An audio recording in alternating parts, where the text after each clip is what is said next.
Assalamualaikum sahabat kuat.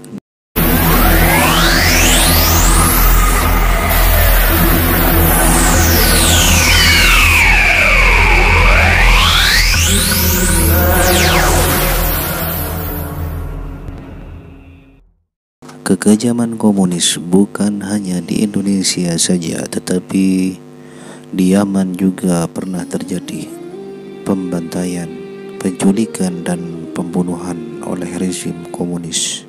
Diambil dari berbagai sumber cerita, antara lain Habib Ali Al-Jufri, Sayyid Salim bin Umar, Syekh Fahmi Ubaidun dan Asatid Darul Mustafa lainnya. Diceritakan Habib Umar bin Hafid di waktu ke waktu. Pada tahun 1972, beliau hanyalah seorang anak yatim berusia 9 tahun yang baru saja kehilangan ayah dan pendidik utamanya, yaitu Habib Muhammad bin Salim, yang diculik dan dibunuh oleh rezim komunis yang berkuasa di Yaman Selatan kala itu. Usai wafat sang ayah, beliau dan ibunya seringkali tidak makan berhari-hari karena tidak ada lagi yang menafkahi. Dunia tidak bersahabat dengan beliau. Pada tahun 1981, pemerintah komunis penjajah yang berkuasa di Yaman semakin menjadi. Mereka membunuh dan menyiksa para ulama, menutup rubat-rubat dan madrasah, serta melarang semua hal yang berbau Islam. Keluarga khawatir beliau akan bernasib sama seperti ayahnya. Akhirnya beliau terpaksa dilarikan ke kota Bayda, Yaman Utara. Selama 11 tahun beliau belajar, mengajar dan menikah di kota tersebut. Setelah menikah, beliau tinggal di sebuah rumah kecil dengan 3 ruangan, kamar, dapur, dan toilet. Beliau pun terpaksa mengungsi di dapur ketika teman-teman istrinya datang bertamu. Dunia masih enggan bersahabat dengannya. Pada tahun 1992, beliau kembali lagi ke kota Tarim bersama istri dan anaknya. Karena belum punya tempat tinggal, beliau menumpang di rumah kakeknya Al-Habib Ali Mansur. Mufti Tarim, anaknya, menceritakan keadaan saat itu.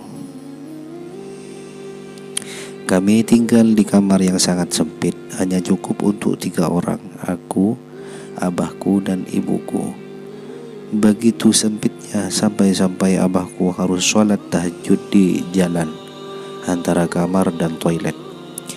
Ketika kami pindah ke rumah baru di kawasan Aidit, aku seakan-akan baru masuk surga. Pada tahun 1994, beliau mulai memiliki beberapa murid dari Yaman dan Indonesia. Setiap selesai sholat subuh, beliau harus menyetir mobil dari Tarim ke kota Sayun, sekitar 30 km dari kota Tarim, guna membeli sarapan pagi untuk murid-muridnya. Beliau dan keluarganya seringkali memakan sisa roti atau nasi murid-muridnya, karena di rumahnya tidak dijumpai makanan sama sekali. Bahkan di hari raya, beliau dan keluarga hanya bisa memakan sebungkus biskuit. Padahal semiskin-miskinnya orang sini masih bisa makan daging waktu lebaran. Waktu itu ia hanya berkata pada anak-anaknya, "Apakah ada yang kurang dari hidup kita meski kita cuma memakan biskuit di hari raya?" Pada tahun 2015, ketika banyak mata di dunia tertuju kepada beliau Al-Habib Umar, ketika semua bibir berebut mencium tangannya, ketika semua telinga menunggu setiap apa yang keluar dari lisannya, mereka mungkin tidak tahu bahwa beliau dulu adalah seorang anak yatim yang sempat diragukan masa depannya. Seluruh yang didapatkan Habib Umar saat ini adalah buah dari ketulusan, kesabaran, keikhlasan dan keteguhan beliau dalam mengarungi kehidupan. Habib Ali Al-Jufri, salah seorang murid senior beliau, pernah berkata, Habib Umar adalah contoh dari seorang yang tidak pernah menyerah pada kehidupan, sepahit apapun cobaan hidup yang ia rasakan. Demikianlah secuil perjalanan hidup guru kita yang mulia Habib Umar bin Hafid yang penuh makna dan pelajaran.